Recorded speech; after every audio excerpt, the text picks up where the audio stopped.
And I will talk about the stress-induced martensitic transformation at the crack tip region in shale member alloys.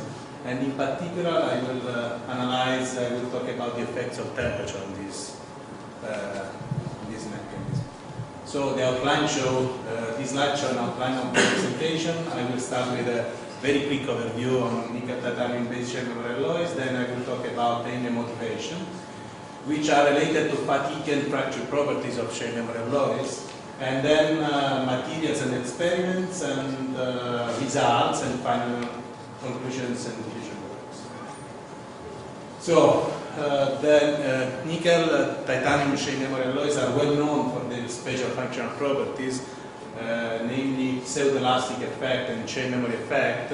And these properties are due to a reversible solid-state phase transformation between parent phase, the austenitic phase, and product phase, the martensitic phase, which is called thermoelastic martensitic transformation.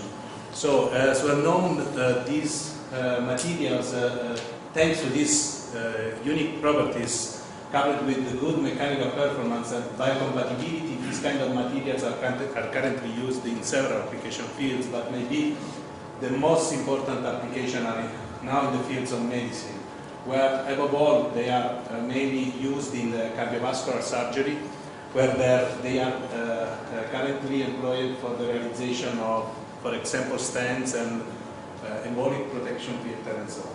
And as you know, in this field, an accurate knowledge of fracture and fatigue properties of measured cones. So, the aim of the work is to develop and apply an ad hoc full field displacement measurement technique to analyze the crack tip phase transformation mechanism in shale member alloys under fatigue, loading, and isothermal condition.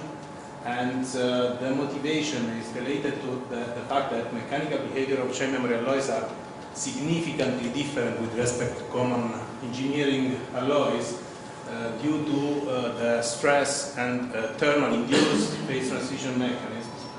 And many aspects related to the phase transformation mechanism, especially those related to fatigue loading condition, are still unknown. And it is also widely accepted by the scientific community that the stress-induced phase transformation mechanism significantly affect the crack formation and propagation mechanisms. The figures in this slide show a schematic depiction of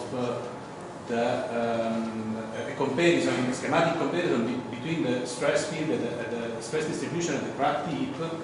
The blue curve represents the prediction, the classical prediction by linear elastic fracture mechanics, while the red curves represent the expected stress distribution in shale member alloys as a consequence of the large transformation strain occurring during loading.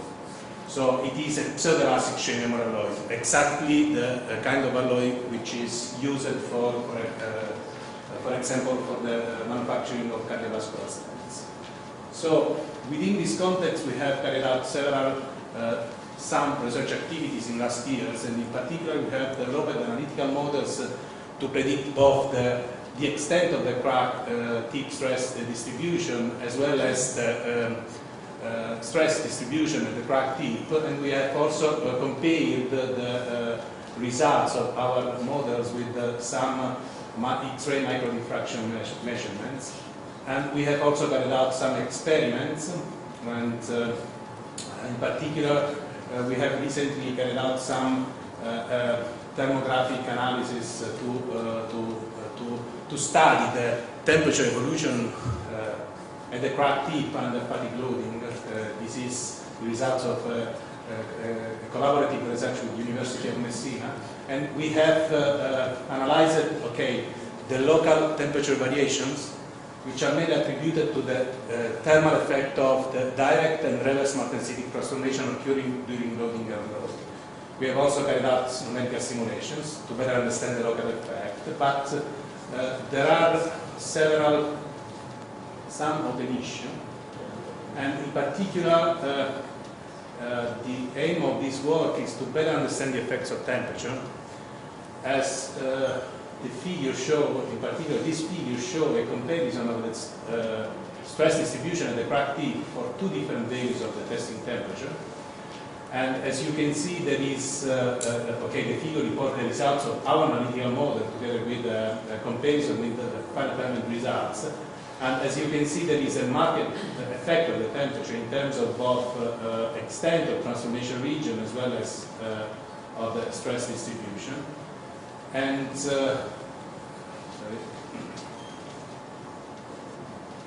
our model are also able. Our simple model, which is based on modified linear elastic fracture mechanics concept, are also able to predict the wall distribution of the stress distribution in the full transformed region, the martensite region, in the untransformed region, the austenitic region, as well as in the transformation region. Okay. So we have recently carried out some experimental measurements to measure the, let me say, the fracture toughness, but it is not correct in that for that kind of material of shale membrane alloys. So we have measured the critical value of the stress intensity factor, which was computed according to linear elastic fracture mechanics and to the well-known standard for ASTM standard for fracture toughness for common engineering materials. And this is the value we have measured. And as you can see, there is a marked effect of the temperature, which means that when you change the temperature, something happens at the crack tip. But we have also tried to analyze the experimental data by using our model. So by using our model, we are able to define two new parameters based on the stress intensity factor, the austenitic stress intensity factor and martensite stress intensity factor, which takes into account, which consider the effects of temperature, because there is inside the definition of these parameters, okay, it takes into account the marked effect of temperature on the stress strain response of the material. So what we can see from these results is that our stress intensity factor seems to be temperature independent. It means that maybe they can be used to define a material parameter. So the main goal of our research is to validate our model prediction as well as to define a possible fracture parameters for shale membrane alloys. So to do that, we want to measure the effective stress intensity factor of the crack. I mean the stress intensity factor which are calculated based on the actual real displacement distribution at the crack tip. So to do that, we have used a commercial nickel titanium alloys. We have used single-edge crack specimens, and which were obtained by IBM, where they were fatigue pre-cracked, and we have applied isothermal, complete isothermal loading cycles. The tests were carried out for different values of the temperature because we want to analyze the effects of temperature, and the results were analyzed by the digital image correlation methods. So the slide shows two pictures of our experimental setup. We use a standard testing machine, a small testing machine, and we have developed a proper setup for the DIC measurements. And we have also used Peltier cell to carry out temperature controlled tests. The Peltier cell was applied on one side of the specimen, and we have used the camera with a pixel size of 4.65 microns.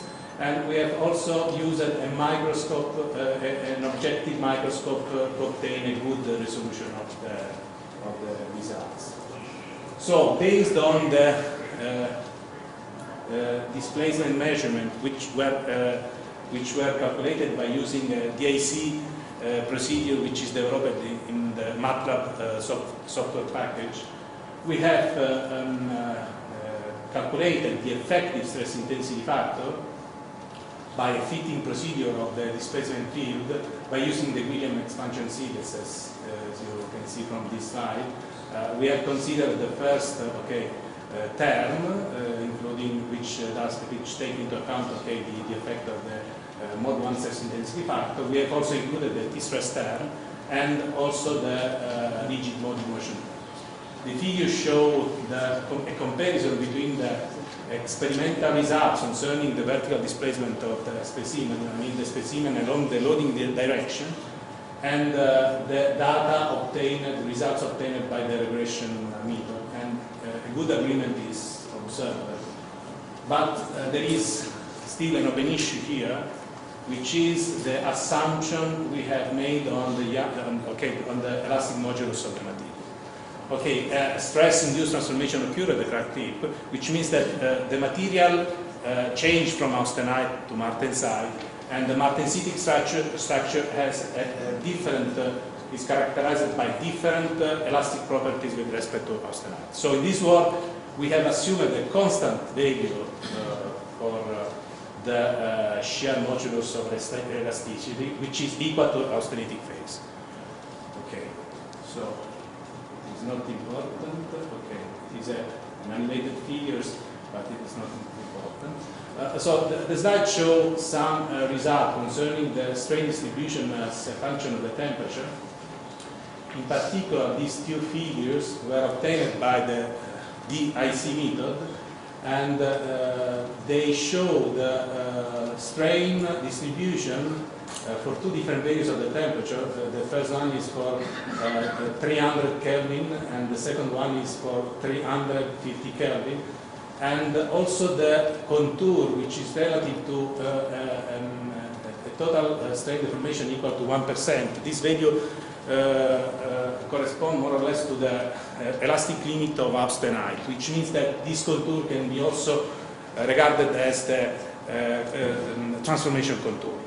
And so from a qualitative comparison between these two figures, it is clearly evident that when increasing the temperature, the transformation region decreases significantly. And this is exactly what our model predicts. Okay? So these are some results obtained in our previous studies. So we have also calculated the effective stress intensity factor. The stress intensity factor, which is directly obtained from fitting of the displacement field at the crack tip, and the figures show these figures show the effective stress intensity factor as a function of the applied load, and as you can see, there is a marked nonlinearity. Okay, these curves are relative to different values of the temperature in the range between 300 and 350 Kelvin. There is a marked effect of the temperature, and in particular, the effective stress intensity factor decreases with the increasing the temperature. And this result is better illustrated in this figure, which shows the maximum value of the stress intensity factor. The stress intensity factor which is obtained at an applied limit of stress equal to 16 megapascal. And as you can see, there is the effective stress intensity factor decreased significantly when increasing the temperature, and it seems to be stabilized for a temperature higher than 330 Kelvin. Okay, we do not make any quantitative analysis about these results, which are new, but they are in qualitative agreement with our previous experiments, which show an increase of the critical value of the stress intensity factor, which increasing the temperature. It means that the real loading condition at the crack tip decreases. So what we measure, if we consider a material like a linear elastic material, we can observe an increase of the critical stress intensity factor. So, as I told you before, there is still an open issue in this study, the Young's modulus at the crack tip. Okay, because we have considered Young modulus constant and equal to that of austenite. So, in conclusion, we have developed and we have applied the DAC technique to analyze the crack tip transformation region in chain memory alloys. We have calculated the effective stress intensity factor, and we have analyzed the effects of temperature on the stress intensity factor. And as a future works, our main goal is to validate our analytical models, and the final goal is to define a possible fracture toughness parameter for chain memory alloys. Thank you.